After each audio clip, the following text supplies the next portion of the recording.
Welcome to Penrose Learning, where we make understanding easy. You need the NET SDK and Vscode first. Once installed, open your terminal and confirm .NET version so you know your runtime. Next, install the chash extension in Vscode to get language support, debugging, and IntelliSense. Now create a workspace. Open a folder, then run .NET New Console to produce a minimal program. CS and project file. Make sure your folder is the active workspace, so Vscode detects the project and prompts to add required assets. Once the project exists, restore dependencies and build to catch errors early. Run .NET Restore, then .NET Build.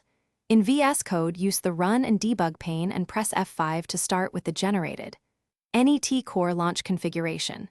If you need command line args, environment variables, or a different working directory, edit launch.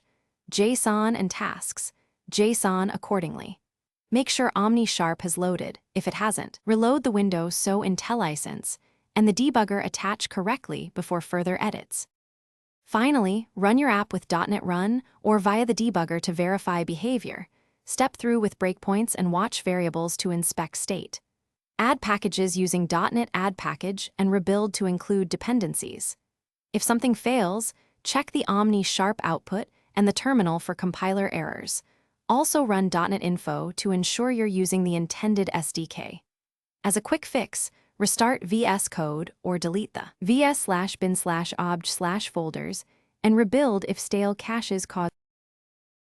Thanks for watching. If this was helpful, leave a like and consider subscribing. See you next time.